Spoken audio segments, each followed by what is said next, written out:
বিসমিল্লাহির রহমানির রহিম। আসসালামু আলাইকুম রহমতুল্লাহ। এই তীব্র শীতে আমাদের মাছের নিরাপত্তা নিশ্চিত করার জন্য, পুকুরের প্রাকৃতিক ভারসাম্য ঠিক রাখার জন্য আমাদের কিছু বাড়তি পরিচর্যা অত্যন্ত প্রয়োজন। অর্থাৎ এই তীব্র শীত বা শৈত্য প্রবাহে আমাদের কিছু বাড়তি পরিচর্যা অবশ্যই করতে হবে। তো এই বাড়তি পরিচর্যা কি এবং কিভাবে করবেন, এই বিষয়টা নিয়ে আজকে আলোচনা করব। শীত আসলে তো এমনিতেই আমাদের মাছের যথেষ্ট সমস্যা হয়ে থাকে, পুকুরের সমস্যা হয়ে থাকে। এ নিয়ে তো আমি পিছনের অনেকগুলো ভিডিওতে আলোচনা করেছি। কিন্তু অনেক সময় হয় কি যে চাষিরা যখন দেখে যে তার মাছ খাদ্য খাচ্ছে না বা মাছ দুর্বল, মাছ ভাসছে, তখন তার অনেকটা ব্যতিব্যস্ত হয়ে পড়ে। তখন তাদের আসলে এই যে সেন্স, এটা ঠিকভাবে কাজ করে না। বিভিন্ন মানুষকে ফোন দেয়, বিভিন্ন লোকের পরামর্শ নেয়, বিভিন্ন ধরনের মেডিসিন প্রয়োগ করে, আরো বেশি সমস্যা হয়। তো এই সময়টায় হতাশ না হয়ে আমাদেরকে খুব সূক্ষ্ম চিন্তা করে কিছু কাজ করতে হবে, যাতে আমাদের পুকুর এবং পুকুরের মাছ নিরাপদ থাকে। তো শৈত্য প্রবাহ বা তীব্র শীতে আমাদের যে বিষয়গুলো বর্জনীয়, অর্থাৎ যে বিষয়গুলো একদমই করা যাবে না, তার মধ্যে প্রথমেই হলো মেডিসিন। মেডিসিন কোনোভাবেই পুকুরে প্রয়োগ করা যাবে না। কারণটা হলো, এই সময়টায় মাছ এমনিতেই খাদ্য গ্রহণ করে না, তার বিপাকীয় কার্যক্রমটা স্লো হয়ে যায়। দেহের যে রোগ প্রতিরোধ ক্ষমতা, সেটা অনেকটা স্লো হয়ে যায়। তো এই সময় যখন আমরা পুকুরে মেডিসিন প্রয়োগ করি, তখন আমাদের মাছ আরো বেশি দুর্বল হয়ে যায়, আরো বেশি অসুস্থ হয়ে যায়, মাছ মারা যাওয়ার সম্ভাবনাটা খুব বেশি থাকে। দ্বিতীয়ত হলো, অতিরিক্ত খাদ্য প্রদান করা যাবে না। অর্থাৎ আপনি আপনার চাষকৃত মাছের যে বডি ওয়েট অনুসারে প্রতিদিন যে খাদ্যটা আপনি দিচ্ছেন, এই সময়টায় সেই খাদ্যটা দেয়া যাবে না। কমপক্ষে 35 থেকে 40% খাদ্য কম দিতে হবে, এবং সেটাও দিতে হবে প্রতিদিন একবেলা, দুপুর সময় 12টা থেকে 2টা, এই সময়ের ভিতরে খাদ্যটা দিতে হবে। তাও বুঝে দিতে হবে যে মাছ কতটুকু পরিমাণে খাচ্ছে। আপনি যে অল্প খাদ্যটা দিচ্ছেন, বা সেটাও পুরোটা খাচ্ছে কিনা, এটা যথেষ্ট পরিমাণে আপনাকে পর্যবেক্ষণ করতে হবে, অবজার্ভ করতে হবে। 3 নম্বরে হলো, বেশি আমিষযুক্ত খাদ্য না দেয়া। অর্থাৎ আমি যদি রুই কাতলা মাছের কথাই ধরি, তাহলে দেখা যায় যে আমাদের 20 থেকে 22 বা 24 এরকম একটা আমিষ সমৃদ্ধ খাদ্য আমরা মাছকে দিয়ে থাকি। কিন্তু এই সময়টায় তার প্রয়োজন অনুসারে আমিষটা এখন দেয়া যাবে না। কম আমিষ সম্পন্ন খাবারটা দিতে হবে। হয়তো ধরা যাক যে এই রুই কাতলার কথাই বলছি, হয়তো 16 থেকে 18 বা হাইয়েস্ট 19, এর বেশি আমিষযুক্ত খাদ্য দেয়া যাবে না। কারণ তাতে মাছের তার যে দৈহিক কার্যক্রমে বেশ কিছু সমস্যা হবে, তাই কম আমিষযুক্ত খাদ্য দিতে হবে। 4 নম্বরে হলো, প্রাকৃতিক খাদ্য উৎপাদনের দিকে কোনোভাবেই গুরুত্ব দেয়া যাবে না শৈত্য প্রবাহকালীন সময় বা তীব্র শীতের সময়। কারণ এই সময়টায় পানির পুষ্টি পদার্থের যথেষ্ট পরিমাণে ঘাটতি থাকে।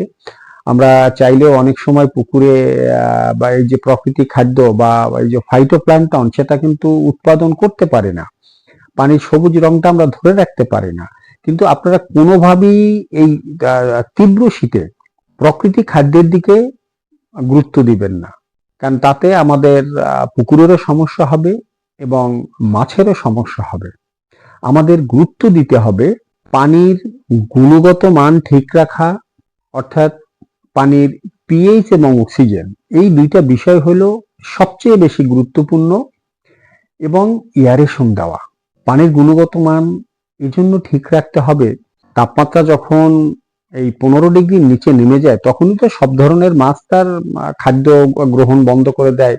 বিশেষ করে পাঙ্গাস মাছ তো একদম সে শীত নিদ্রায় পুকুরের তলানিতে চলে যায়।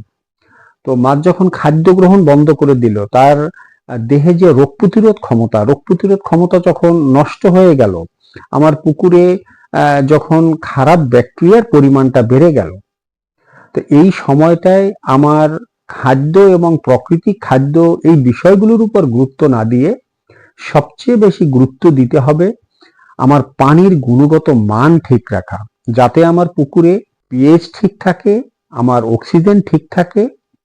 এজন্য আমাকে এয়ারেশন দিতে হবে এবং আমার অ্যামোনিয়া নাইট্রাইট, এই বিষাক্ত গ্যাসটা তো এই সময়টায় খুব বেশি হয়, এই গ্যাসটাকে নিরসন করার ব্যবস্থা করতে হবে। আমরা পুকুরে যে মাসিক পরিচর্যা যেটা করি সেটা তো আমরা করবই, মাসিক পরিচর্যায় যে উপাদানগুলো আমরা দিয়ে থাকি সেটা দিব, কিন্তু এই সময়টায় আপনাকে লবণ এবং চুন এই দুইটার দিকে গুরুত্ব দিতে হবে সবচেয়ে বেশি। অর্থাৎ লবণ চুনটা আপনাকে প্রয়োগ করতে হবে প্রতি সপ্তাহে, কারণ এবছরটা কিন্তু এই যে 2026 শুরু হওয়ার পরে বিগত বছরগুলোর তুলনায় কিন্তু আপনার শীতের পরিমাণটা একটু বেশি দেখা যাচ্ছে। এই জন্যই বাড়তি পরিচর্যার কথাটা বলছি, যে লবণ এবং চুন প্রথমে দিতে হবে। লবণ প্রতি সপ্তাহে আপনার কমপক্ষে 100 গ্রাম লবণ, আপনি চাইলে সপ্তাহে 200 গ্রাম লবণও দিতে পারেন। এর 60 থেকে 70% লবণ আপনি আস্ত সারের মতো করে আপনি সমস্ত পুকুরে এটা ছিটিয়ে দিলেন। বাকি যে 40% লবণ থাকলো সেই লবণটা পানির সাথে গুলে আপনি সমস্ত পুকুরে এটা ছিটিয়ে দিবেন। লবণটা দেওয়ার পরে একদিন গ্যাপ রেখে, অর্থাৎ আমি আজকে লবণটা দিলাম, আগামীকালকে আমার পুকুরটাকে আমি রেস্টে রাখলাম, পরের দিন আমাকে দিতে হবে চুন। এখানেও আপনি 100 গ্রাম চুন দিতে পারেন। এটা অনেকটা আসলে নির্ভর করবে আপনার মাছের মজুদ ঘনত্ব, আপনার পুকুরের অবস্থাটা কেমন, আপনার মাছ কতটা সুস্থ আছে, এই সবকিছুর উপর নির্ভর করে আপনি 80 গ্রাম থেকে 100 গ্রাম।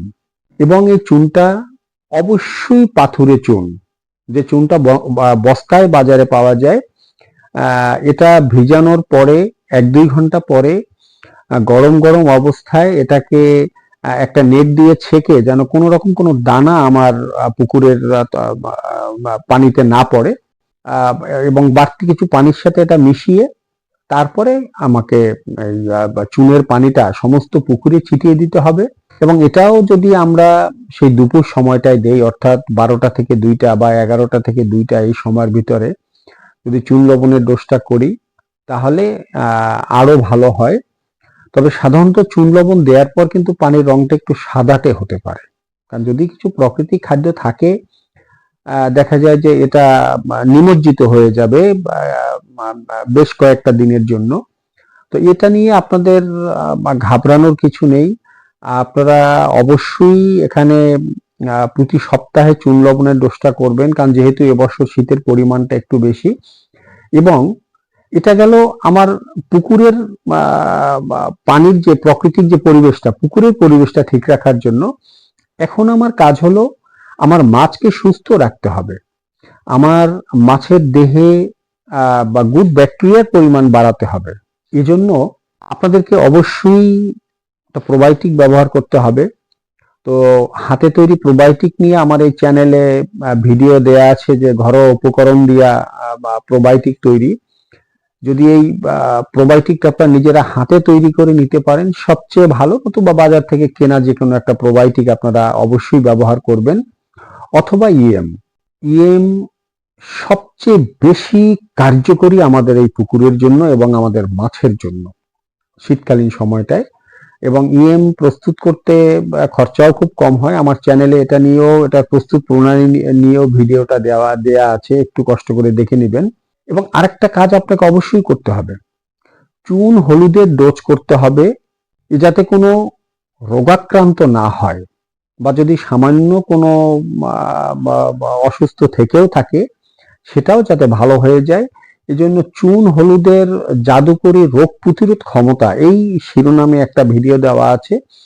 আমি চাইবো যে আমাকে যারা ফলো করেন, আমাকে যারা অনুসরণ করেন, আমার প্রত্যেক চাষি বন্ধু, আপনারা অবশ্যই এই চুন হলুদের ডোজটা এই শীতকালীন সময় অবশ্যই করবেন।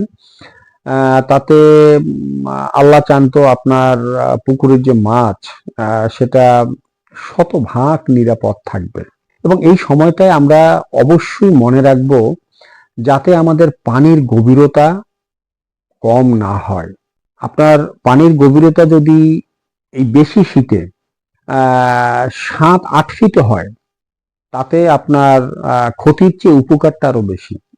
তবে পানির গভীরতা যদি 3.5-4 ফিট বা 4.5 ফিট হয়, তাহলে কিন্তু মাছের জন্য খুব বিপদ এই কম পানি।